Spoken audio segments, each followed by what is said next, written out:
नमस्कार शेतकरी बंधू आणि भगिनींनो. तर आता ह्या थंडीच्या दिवसामध्ये आता ह्या पुढच्या महिन्यात तर जानेवारी पासून तर अजून थंडी जास्ती प्रमाणात पडेल.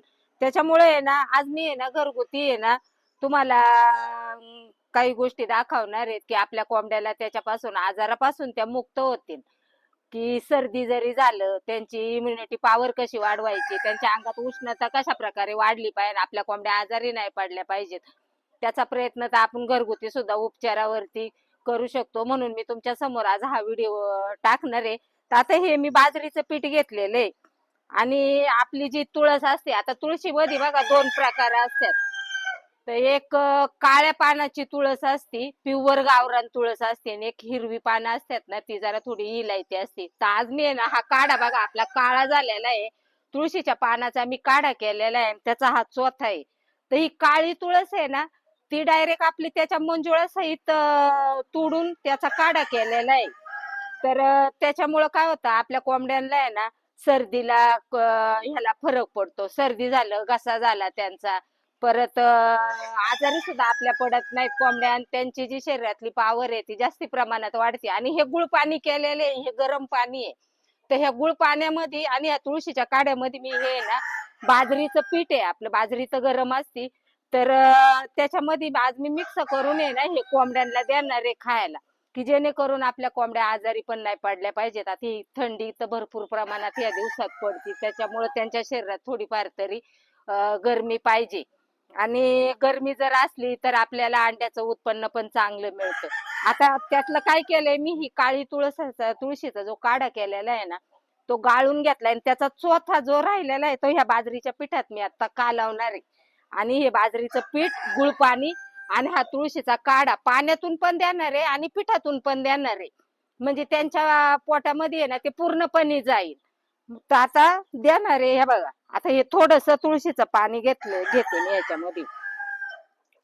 तर आपल्याला या बाजरीच्या पिठाच्या आहेत ना त्यांना आहे ना, आणि हे कोमट पाण्यामध्ये आहे ना गुळ गरम करून घेतलेलं आहे. आपल्याला गार पाणी नाही द्यायचं, जरा कोमटच द्यायचं, कोंबड्या मग आवडीने प्यातात.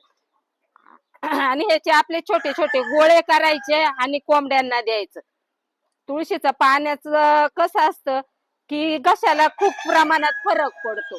आपण पण आजारी जर पडलो तर चार पानं जरी आपण जरी खाल्ली तरी आपला घसा झाला, आपला खोकला झाला भरपूर प्रमाणात कमी होतो. आयुर्वेदिक असल्यामुळं काय होतं आपल्या कोंबड्यांना सुद्धा त्याचा भरपूर प्रमाणात फायदा होतो. तर घरातला काही चाळ आहे आणि बाजरीचं पीठ आहे, तर त्यातून मी आज कोंबड्यांना हे आहे ना ह्याचे गोळे करून देणार आहे. आपल्या कोंबड्या पण आवडीने खात्यात.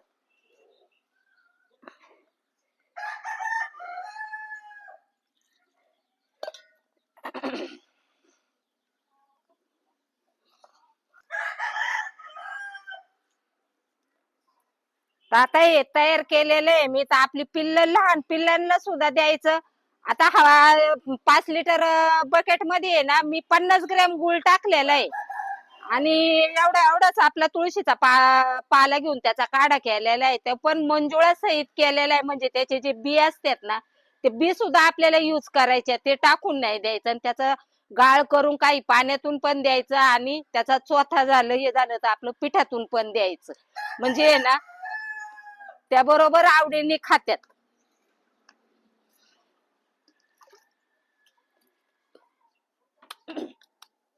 तर पहिलं तर मी आता पीठ देते आणि मग गुळ पाणी देते.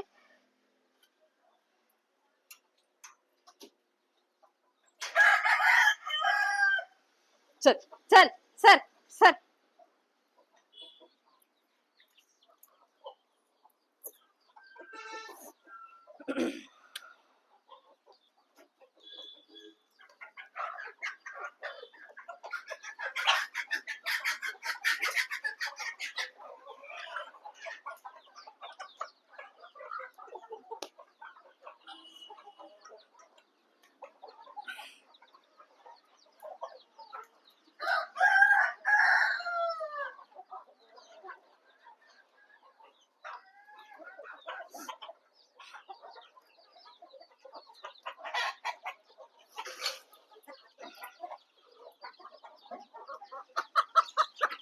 थांब.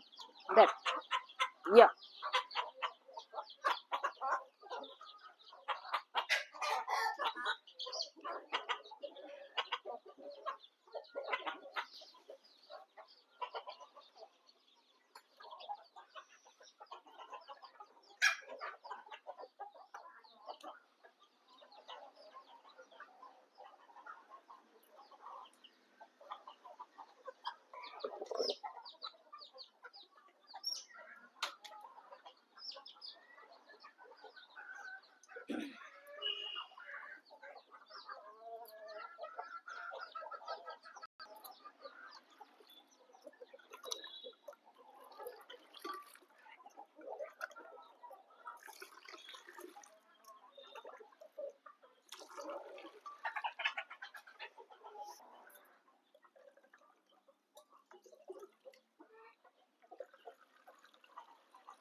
गरम आहे ना अजून.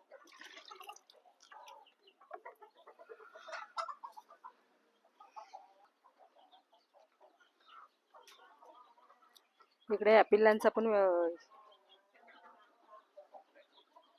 तो कसं खात्यात, आवडीने खात्यात का नाही ते, कशी त्यांना सर्दी नाही व्हायची का काही नाही व्हायची.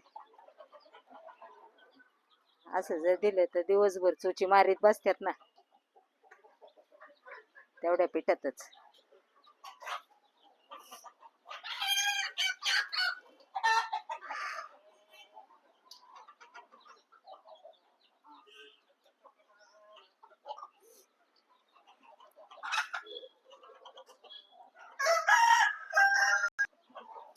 तर कसा वाटला तुम्हाला व्हिडिओ? व्हिडिओ जर आवडला असेल तर व्हिडिओला जास्तीत जास्त शेअर करा. आपल्या कोंबड्यांची अशीच काळजी घेत चला आणि सबस्क्राईब तर नक्की करा. धन्यवाद.